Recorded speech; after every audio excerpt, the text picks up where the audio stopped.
బొట్ల రామారావు గారు కూడా జాయిన్ అయ్యారు వైసీపీ నుంచి. నమస్తే అండి. ముందుగా సూర్యనారాయణ గారితో మాట్లాడదాం. సూర్యనారాయణ గారు నమస్కారం అండి. నమస్కారం సార్. ఎలా నిర్వహించబోతున్నారండి? నేను చెప్పినట్లుగా మీరు మహానాడు కార్యక్రమం ప్రతిసారి కూడా కొంత ఘనంగా నిర్వహిస్తారు. ఎవరన్నా కాదన్నా, ఏ పార్టీ ఒప్పుకున్నా ఒప్పుకోకపోయినా కానీ భారీ ఎత్తున మీ కార్యకర్తలందరూ కూడా మహానాడుకు వస్తూ ఉంటారు. ఈసారి కడప జిల్లాను చూస్ చేసుకోవడంలో ఆంతర్యం ఏంటి?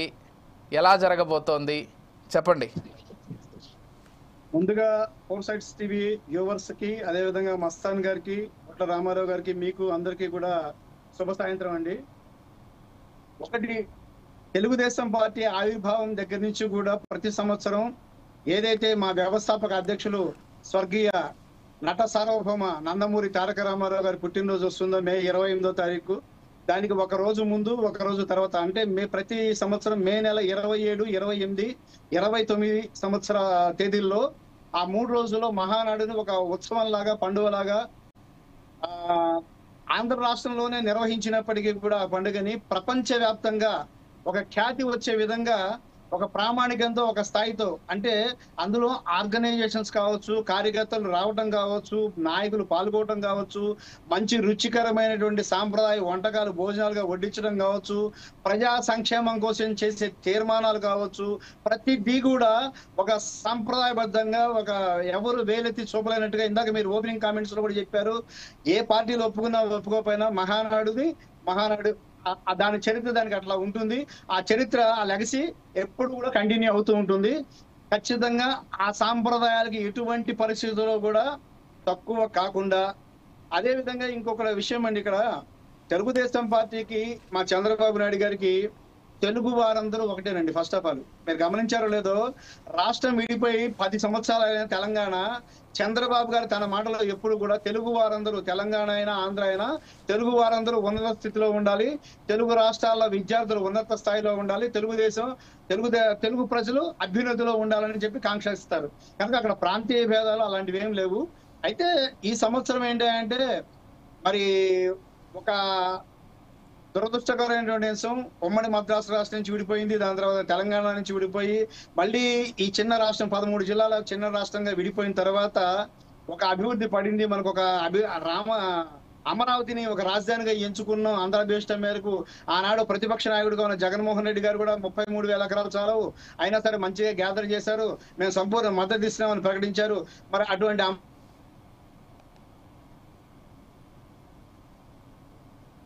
మరి పక్కన పెట్టారు. జగన్మోహన్ రెడ్డి గారికి పట్టం కట్టారు 151 సీట్లు ఇచ్చి. మరి ఆ తర్వాత అమరావతి విచ్ఛిన్నం అవటం కానీ, రాష్ట్రం అంతా అప్పులు పాలవటం కానీ, అన్ని రకాలుగా ఆర్థిక విధ్వంసం, రాష్ట్ర విధ్వంసం జరిగింది. ఈ పరిణామం నుంచి మళ్ళీ తెలుగు ప్రజలు తమను తాము మళ్ళీ బాగు చేసుకోవడానికి కూటమి ప్రభుత్వానికి అఖండ మెజార్టీ ఇచ్చారు. రాష్ట్ర వ్యాప్తంగా 175 సీట్లకు గాను 160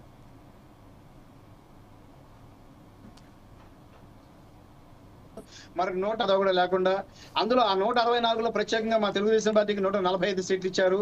కనుక ఈ మహానాడు అనేది కూటమి నాయకత్వంలో వహించే ముఖ్యమైన, రాష్ట్రంలో ముఖ్యమైన పార్టీగా కావచ్చు, 45 సంవత్సరాల సుదీర్ఘ చరిత్ర ఉన్నటువంటి తెలుగుదేశం పార్టీ కావచ్చు, ఒక ప్రతిష్టాత్మకంగా ఈ మహానాడు చేయాల్సినటువంటి పరిస్థితి ఉంది. ఎందుకంటే లాస్ట్ మహానాడుకి మేము ఎన్నికల్లో ఉన్నాం, ఎన్నికలు అయిపోయినాయి, ఇంకా రిజల్ట్స్ రాలేదు కనుక అప్పుడు మహానాడు జరపలేదు. కనుక ఈ మహానాడు చాలా అత్యంత ప్రతిష్టాత్మకంగా జరపాలి. అయితే జనరల్ గా ప్రతి సంవత్సరం ఒక్కొక్క సార్ చేస్తూ ఉంటాం. ఆ క్రమంలో ఈసారి రాయలసీమలో కడపను ఎంచుకోవడం జరిగింది. ముఖ్యంగా కడపను ఎంచుకోవడానికి కూడా ఒక కారణం ఏంటంటే, ఉమ్మడి కడప జిల్లాలో 10 అసెంబ్లీ సీట్లుంటే అందులో తెలుగుదేశం ఒకటి సింగిల్ గా 5 సీట్లు గెలుచుకోవటం, కూటమితో చూసుకుంటే 7 సీట్లలో విజయం సాధించడం. కడప ప్రజల రుణం తీర్చుకోవాలన్నా, కడప ప్రజలకి ఒక మంచి సాంప్రదాయాన్ని, మంచి అలవాట్లని, అంటే కడప ప్రాంతంలో అని కాదు, కడప కావచ్చు, రాయలసీమలో కావచ్చు, రాయలసీమ టోటల్ గా చూసుకుంటే 4 జిల్లాల్లో 58 సీట్లకు గాను దగ్గర 48 సీట్లు పైచీలకు మాకు కూటమికి ఇవ్వడం జరిగింది. ఈ పరిస్థితుల్లో రాయలసీమ ఏరియాలో మహానాడు చేస్తే బాగుంటుందని మొదటి నుంచి అధిష్టానం భావించింది. ఈ తడవ ఏంటంటే కడప జిల్లాని తీసుకుంది. కడప జిల్లాలో తెలుగుదేశంకి 5 సీట్లు మొట్టమొదటిసారిగా సగం సీట్లని పార్టీకి ఇవ్వటం, కూటమికి 3 వంతులు ఇవ్వటం, 7 సీట్లు ఇవ్వటం. దీంతో అక్కడ ప్రతిష్టాత్మకంగా తెలుగు ప్రజలకి మరి మన తెలుగుదేశ సాంప్రదాయాన్ని, తెలుగుదేశ సంస్కృతిని, ఆ ప్రాంత రాయలసీమ వాసులకు కూడా, అంటే రాయలసీమ సంస్కృతికి ఇటు కోస్తా జిల్లాల సంస్కృతి కొంచెం చిన్న చిన్న భిన్న తేడాలు ఉంటాయి. ఈ సంస్కృతిని అటు కూడా తెలియపరుస్తూ మన అభివృద్ధి సమగ్రంగా సాధించాలి. తెలుగుదేశం పార్టీకి ఒక ప్రాంతం లేదు, అన్ని ప్రాంతాల సమగ్ర అభివృద్ధి మాత్రమే తెలుగుదేశం పార్టీ యొక్క ఏకైక జెండా.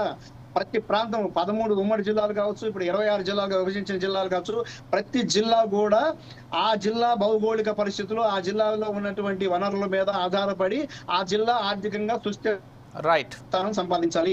ఆ జిల్లాలో ఉన్నటువంటి ప్రజలందరూ సుభిక్షంగా ఉండాలి. ఆ జిల్లా విద్యార్థులు బాగా చదువుకోవాలి. అక్కడ వనరులతో నిరుద్యోగ యువతకు ఉపాధి లభించాలి.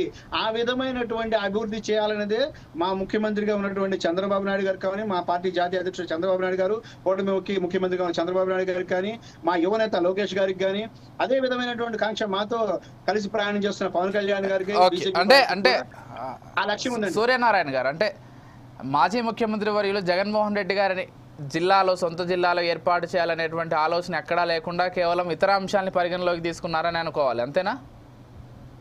ఒకటండి, ఇప్పుడు అది యాదృచ్ఛికంగా జగన్మోహన్ రెడ్డి గారి సొంత జిల్లా కావచ్చు, జగన్మోహన్ రెడ్డి గారి పుట్టిన జిల్లా కావచ్చు. ఆ లెక్కకొస్తే మరి మొన్న మా ప్రభంజనంలో జగన్మోహన్ రెడ్డి గారు కూడా గతంలో కన్నా మెజారిటీ తగ్గింది, 30,000 దాకా మెజారిటీ తగ్గింది.